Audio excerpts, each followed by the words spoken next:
Thank you, Mr. Chairman. I had to be at another meeting, so I didn't get in all of the statements, opening statements, and didn't hear the questions, all the questions. But to me, I think we ought to, just in my narrow view, what we need to be talking about right now is what happened last Tuesday.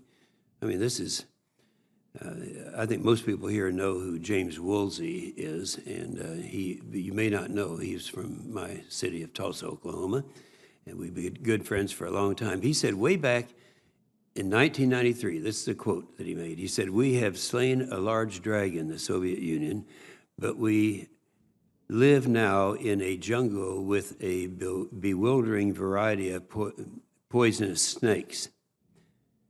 That was his quote. He said the most vexing of those poisonous snakes has proven to be North Korea. This is 1993.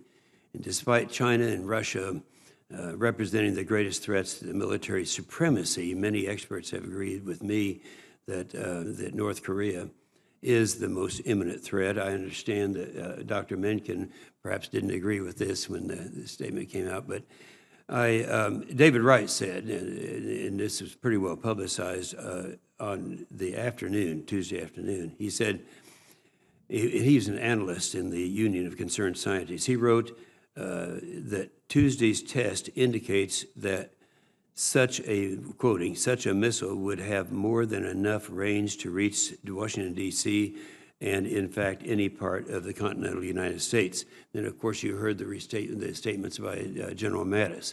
So I consider this to be just something that's going to have to really be addressed in a very heavy way. And I would say, other than the statement that was made, it was by Dr. Mencken, the rest of you, do you pretty much agree that in terms of an imminent threat, that would be the most imminent threat right now, imminent threat? Is that yes, you guys? Okay, thank you. Senator, I would actually also agree with that statement. Oh, would you? In terms of imminence. Yeah, no, the point that I made earlier was about most consequential over the long term. Okay, so, well, this is an imminent threat. That's why I wanted to word it that way. Well, I'd like just to ask each one of you, because, should this be included in our strategic framework of the new National Defense Strategy? And if so, how? Let's go ahead and start with you, since you... No, in my view, we should really start by looking at the challenges that we face from great power competitors, from Russia and China. Mm-hmm. We should figure out the force requirements there. Then what we should do is stress test that force posture against threats like North Korea. And it very well may be that you would have some special requirements that would come out for having to deter North Korea that might not emerge from the previous case. Okay, I'm running out of time here. Just kind of a quick answer and ideas you might have. Yes, sir. North Korea absolutely needs to be a consideration in our national defense strategy, and we should focus our efforts in dealing with it on improving our capabilities to actually prevent them from using and delivering a nuclear weapon, specifically with a ballistic missile. General? Sir, I would say that the National Defense Strategy does not have the luxury of having a single threat like a great power. It's going to have to consider terrorism, rogue nations such as North Korea and Iran, and the smaller threats from terrorism. So yes, I think you're right. It has to consider these threats. Yeah, yeah. Any other comments? Absolutely, sir, and it has for years. Okay. Very good. The other thing, and I might go just a little bit over here, it's no secret that our readiness has eroded over the past 8 years. Budget cuts, sequestration, we've had a lot of meetings on this at this committee. And the idea that our president had a policy that he didn't want to put anything in that would take care of sequestration in the military unless you put an equal amount in other programs, which I disagreed with. A lot of people on this committee did agree with that. But how would you prioritize the capability gaps confronting the military when compared to Russia and China? I mean, the chairman of the Joint Chiefs, Dunford, said, in just a few years, if we don't change our trajectory, we will lose our qualitative and quantitative competitive advantage.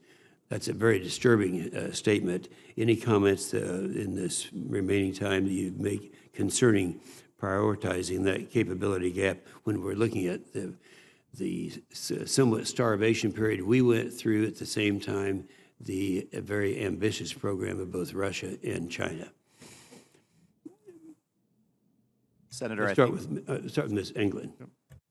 Yes, sir. I would step back for a moment and offer some principles, because there's no doubt we are, depending on the capability set or even the domain, it's differing by service and domain.